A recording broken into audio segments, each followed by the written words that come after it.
and girls, Colin here. Have you ever heard the saying, remember the 5th of November? Or Guy Fawkes' night? And have you ever wondered what Guy Fawkes is all about? Well, I was reading about it. On the 5th of November every year, especially in England, there's lots of bonfires and fireworks all over the country, and it's like a celebration. And I often wonder, why is there so many bonfires? What are they celebrating? Well, they're celebrating the King James I was going to be assassinated. The palace was going to be blown up by this man, Guy Fawkes, way back in 1605. And we're going to go right back and find out what happened. But the foil or the plot that was planned was stopped just before the palace blew up. And that's why they're celebrating the king surviving what was an attack. Let's sing stop, and let me tell you. Stop, and let me tell you what the Lord has done for me. Stop, and let me tell you of the Christ of Calvary. He forgave my sins and He saved my soul. He cleansed my heart and He made me whole. So stop, and let me tell you what the Lord has done for me. Stop, and let me tell you what the Lord has done for me. Stop, and let me tell you of the Christ of Calvary. He forgave my sins and He saved my soul. He cleansed my heart and He made me whole. So stop, and let me tell you what the Lord has done for me. Every now and again, it's good to stop, and we're going to stop for a moment and wonder what happened and why was the palace, the House of Lords, Westminster not blown up. Well, there were 13 men, and they wanted to overrule England. They wanted to kill the king, King James I at that time. And they thought, what can we do to kill the king? And of course, they rented out a little property across the road from the palace was, and they dug a tunnel right under the ground, and they were able to smuggle 13 barrels of bombs and gunpowder so they could blow up the king. Guy Fawkes was one of those people who was smuggled in, and he was the one who was to light the fuse, and the light would go along the fuse and it would blow up anyone who was inside the palace, the House of Lords, Westminster, ultimately overthrowing King James I. But a unanimous letter was sent just before the very night on the 5th of November to say that there's a plot going on, there's something going on, and you need to search. And whenever they were searching, they happened to find this man, Guy Fawkes, and there he was with all the gunpowder, just getting ready to light the fuse, and they were able to foil the plot, stop what was happening just in the nick of time.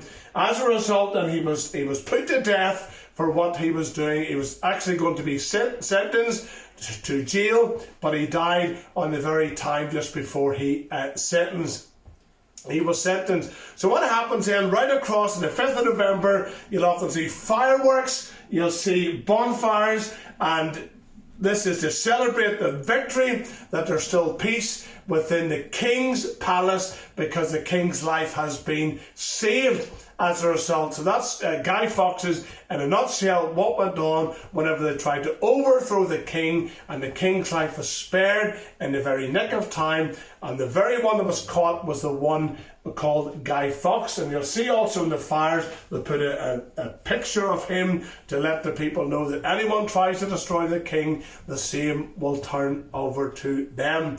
In the Bible, whenever I read to the Bible, I come across another plot. Bible's a wonderful book. We can find many stories we can relate to.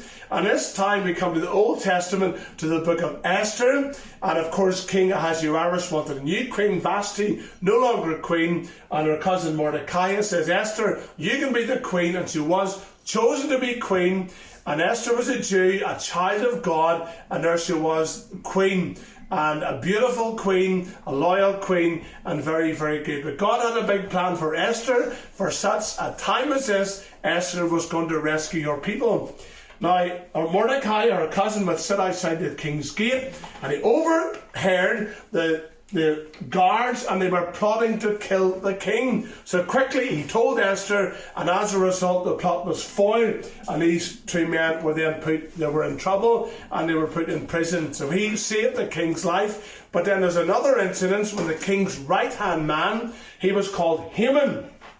He wanted to be equal with the queen. He wanted the power of the king, and he thought he wanted the king to write a letter that whenever the king comes into the people, everyone must bow down to the king. But because he was the king's right hand man, he also wanted everyone to bow down to him. But one person who refused to do so was Mordecai. And Mordecai says, I only bow down to one person, and that's God. I don't bow down to men. This made Haman really, really angry. In fact, he was so cross, he went to the king and said, do you know there's a group of people who refuse to bow down to you?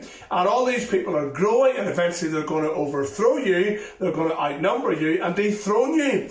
And I suggest you write a letter on a certain day. If these people refuse to bow down to the king, they will then be put to death. And the king wrote this letter, he sealed it, he stamped it and signed it, which means he cannot go back on his word. And all the people were, and Haman sent a letter to all the people on a certain day, if you refuse to bow down to the king, then you'll be put to death. And one of those people who got the letter was Mordecai. Not so much for himself, he feared for his people, because they knew they would never bow down to any other person but God. And he also knew his cousin Esther, who was the queen, who never told the king she was a Jew. She also been one of those people who'd be put to death because she refuses to bow down to Haman. When the news came to Esther, she was very, very wise, and immediately she got on her knees and she started to pray. In fact, she fasted and prayed for 3 days with her friends about what action to take. Such a lesson it is whenever we have to make big decisions. It's so important we pray to God and we ask God for help. And Esther went straight to the king. And the king held up a sepulchre, which means he granted her permission, and she said, I want to meet you and Haman, and I want to make you a lovely feast. And that's what you done. And then she said, I want to tell you something else, but maybe tomorrow. But that night Haman could not sleep, and he said, everybody in this palace bows down to me, apart from one man called Mordecai. What shall I do?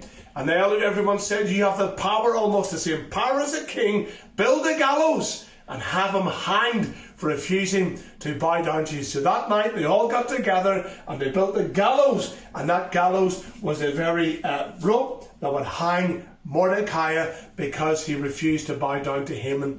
But that night also the king could not sleep, and because the king could not sleep, his scribe came and read him a letter, and as a result the king says, what happened to the two men who refused, who were, I was told that they were going to put me to death? And they said nothing was done to them. And then the next day, whenever Haman came to meet the king, he said to the king, about to talk, and the king says, Haman, hold on, I want to honour someone whom I love. What shall I do? And Haman thought it was him, and he said, put the king's robe on him, the king's crown, and have him paraded around in the king's horse. And as a result, Haman, God says, Haman, or the king says, Haman, you're the man, go and get Mordecai, put him the king's horse, because he saved my life. And as a result, all of the people were saved that day. But you know that gallows that was prepared for Mordecai? The Bible says Haman then was turned around, and because he was plotting against the king indirectly, he was the one, because he wanted all the people killed unnecessarily for not bowing down to him. He then was put on the gallows and put to death, because the plot was unfoiled because of a wonderful girl called Esther, who said, if I perish, I perish. And she went and she prayed to God, and God gave her wisdom. And the Bible says, be sure your sin will find you out.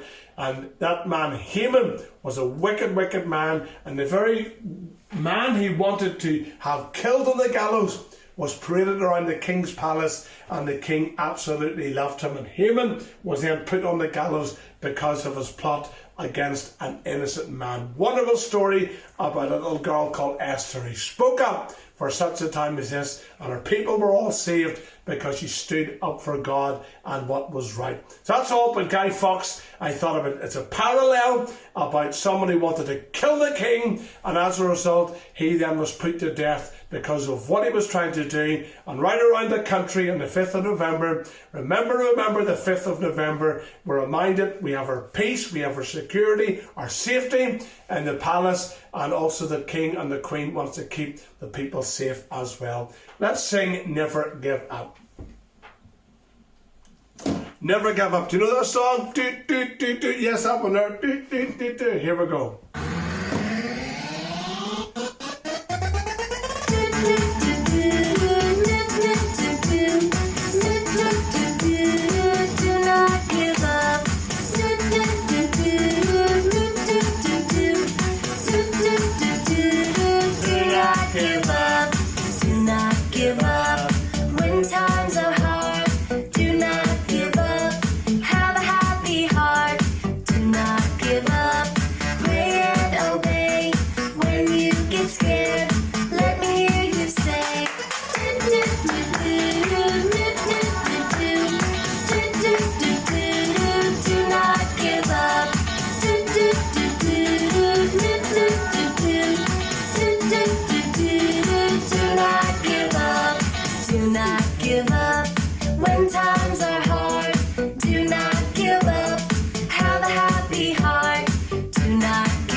Whatever you do, don't give up.